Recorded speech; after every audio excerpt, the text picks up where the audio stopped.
Hello everyone. Today let me continue the chapter Deep Water.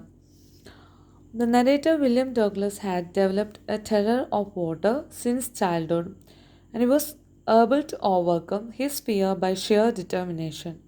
And this is explained by the author through this chapter Deep Water. So let me read this. This handicap stayed with me as the years rolled by. What is the meaning of handicap? It's some kind of disability. Here, the author is calling his fear of water as handicap because he was not able to indulge in any kind of water activities. And this handicap stayed with him for many years. So, for many years, he had this fear of water. In canoes on main lakes, fishing for landlocked salmon, bass fishing in New Hampshire, trout fishing on the Deschutes and Michelois in Oregon, fishing for salmon on the Columbia at Bumping Lake in the Cascades, wherever I went, the haunting fear of the water followed me. So he says that for all kind of water activities, whether it is canoeing or fishing, at these different lakes that he had told here, wherever he went, he was not able to enjoy anything like this canoeing or fishing because of this haunting fear of water. And that followed him everywhere. His boating trips to different lakes in Maine region, New Hampshire, Deschutes, Michelois, Columbia, Bumpy Lake, where he fished different varieties of fish, namely salmon, bass, and trout. But the fear followed him. It ruined my fishing trips, deprived me of the joy of canoeing, boating, and swimming. This fear ruined or destroyed his fishing trips, means he was not able to enjoy fishing along with his friends, so he was not able to go and enjoy canoeing, boating, and swimming. I used every way I knew to overcome this fear, but it held me firmly in its grip. He tried to do everything to remove this fear from his mind, but the fear which was always there and overpowered him. One October, I decided to get an instructor and learn to swim. I went to a pool and practiced 5 days a week, an hour each day. So he decided to keep an instructor and learn to swim. He used to practice 5 days in a week, and every day he used to spend 1 hour in the water to learn swimming. The instructor put a belt around me. A rope attached to the belt went through a pulley that ran on an overhead cable. He held on to the end of the rope, and we went back and forth across the pool, hour after hour, day after day, week after week. So, how did the instructor teach him? He used to put a belt around him. A rope was attached to his belt, and this rope would go through a pulley, and that was tied overhead. One end of the rope is tied with the waist of the narrator, and the narrator and the other end goes through the pulley, which is held by the instructor. And the instructor used to hold one end and the narrator used to swim back and forth. That means he used to go to one side of the pool and come back, and this used to be done for many times in a day, hour after hour, and so he started practicing like this.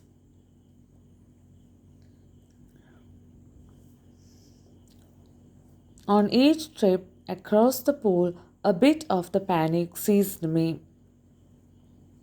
Whenever he tried to go across the pool, he says a bit of panic or fear seized him. It means that this fear of water always came back whenever he tried to swim. Each time the instructor relaxed his hold on the rope and I went under, some of the old terror returned and my legs froze. Sometimes the instructor would lose his grip and the narrator would go under the water. And when he went under the water, what happened? The old fear would come back and his legs became froze, means that he was not able to move in a proper manner. It was 3 months before the tension began to slack. So it took at least 3 months for him to reduce the amount of fear and the tension that he had, and he was able to learn swimming. Then he taught me to put my face under water and exhale, and to raise my nose and inhale. I repeated the exercise hundreds of times. Bit by bit, I shed part of the panic that seized me when my head went under water. So I taught him all tricks of swimming, like when you have to exhale, what is exhale? Leave the air out through your nose. So when you have to exhale, you have to go underwater, and when you have to inhale, you have to come out. He taught him that tricks. In order to practice this, he did it hundreds of times. He says, when I learned this slowly, I was able to let go the fear, and I was able to move under the water.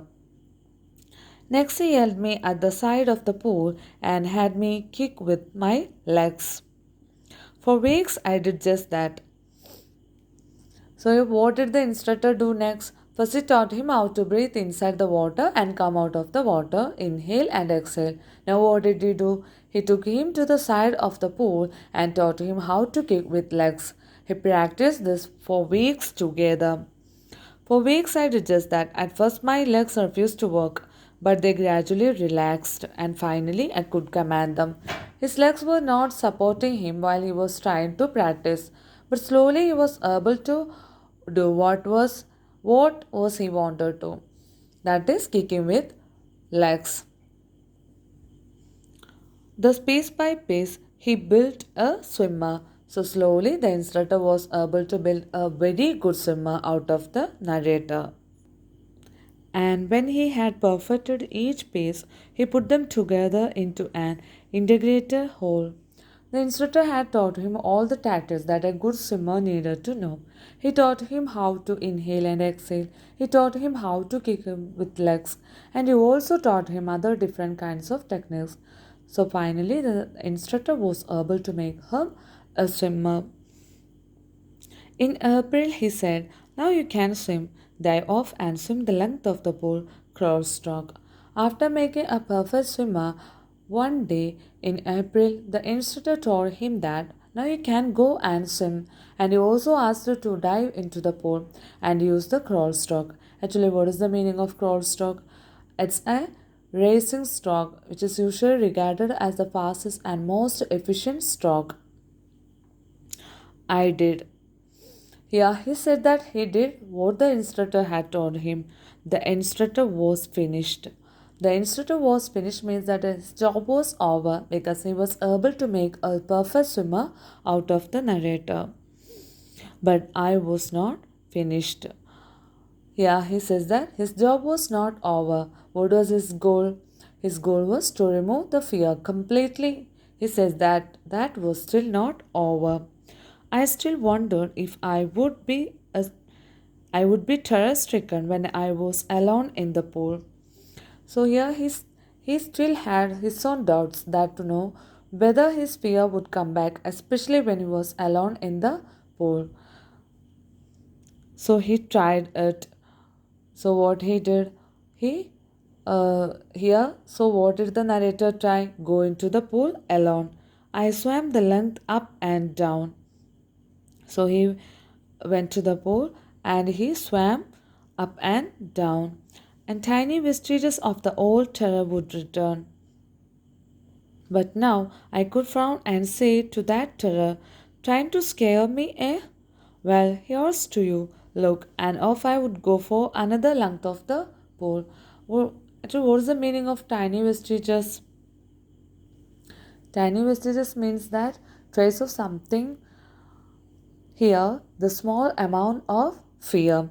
So he would get frightened thinking about the experience he had.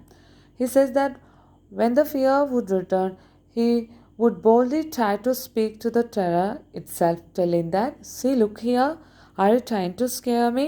So, what can I do to you?" So, here, now he was trying to challenge fear itself. and he spoke to fear and was trying to drive it away. Here he was trying to frighten the fear. He would tell the fear, "See what I am going to do," and he would jump off into the pool. This went on until July, but I was still not satisfied. So it says that he tried to do this all alone, and he would go to the pool and would try to jump into the pool alone without fear and swim and try to push off the fear whenever it came back. But he was not sure that all the fear had left. That is why he was not still satisfied, because even then sometimes the terror would come back at times. So I went to lake So I went to Lake Wentworth in New Hampshire, dived off a dock at Drake's Island, and swam 2 miles across the lake to Stramact Island. So here he went to Lake Wentworth in New Hampshire and dived off a dock, means that a raised area, and he swam for 2 miles across the lake and he reached the Stramact Island. And swam 2 miles across the lake to Stramact Island. I swam the crawl, breaststroke, side stroke, and backstroke. So using all these kinds of stroke like crawl stroke, breaststroke, side stroke, and backstroke, he swam these 2 miles. Only once did the terror return. When I was in the middle of the lake, I put my face under and saw nothing but bottomless water. Only one point of time, the old terror returned. And what did he do when he was in the middle of the lake? He just put his head under the water. And what did he see there? He was able to see only water. And the old sensation returned in miniature. So here, what is that old sensation? That fear of water. He says that it returned in miniature. It came back in very small amount. I laughed and said, "Well, Mr. Terra, what do you think you can do to me?" It fled and I swam on. So he spoke to the Terra very boldly, "What can you do to me?" And he tried to talk to it, to drive it away. So as he spoke, what happened? The fear in him just vanished and was able to swim across. Yet I had residual doubts. Still, he had some doubts whether the fear of water would come back. At my first opportunity, I hurried west, went up to the Teton to Conrad Meadows, up the Conrad Creek Trail to Mead Glacier, and camped in the Eye Meadow by the side of Warm Lake. So again he wanted to test whether the fear would come back. So he went to different water bodies. Then he camped at the side of the warm lake. The next morning I stripped, dived into the lake and swam across to the other shore and back. So he says that he had camped at the meadow there and the next morning swim again.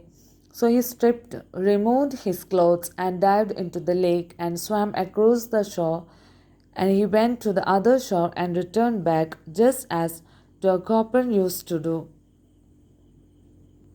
Who is this KOPPAM? He was a famous American swimmer. He also tried to imitate him. I shouted with joy, and Gilbert Peak returned the echo. I had conquered my fear of water. So when he went across and came back, he understood that no fear remained at all. So he realized that he had completely conquered the fear.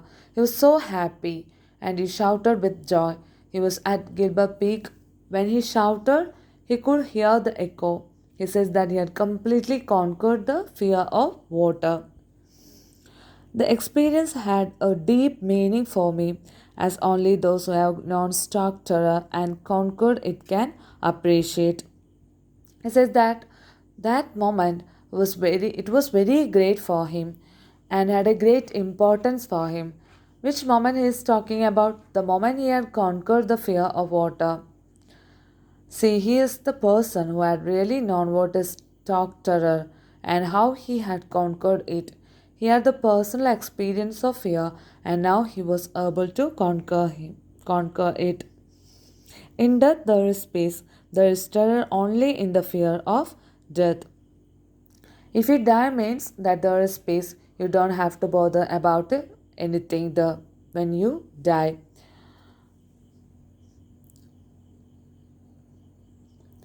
You will be afraid only when you are afraid that you are going to die.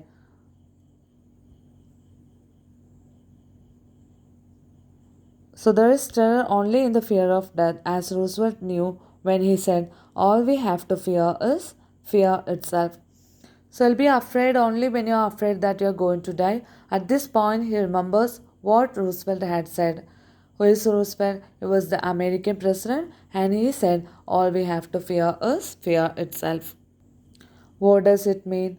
Only if you conquer the fear, you'll be able to move forward. Here he wants to tell us that he was able to overcome his fear by sheer determination. He says that it's not death, but the fear of death that creates terror in your mind. So that fear needs to be shaken off. Also, any fears can be conquered if we try hard enough. Because I had experienced both the sensation of dying and the terror that fear of it can produce. The will to live somehow grew intensity. So it says that because he had experienced both the fear and the sensation of dying, especially because of the misadventure.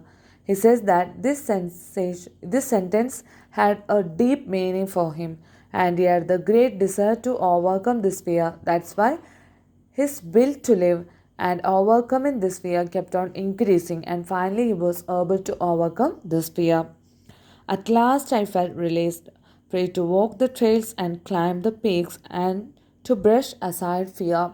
Finally he felt released. That means he was free. Free from what? Free from the fear. So he was free from any trails. So he was free to walk through any trails, means any routes. That means he could walk anywhere, he could climb any peak.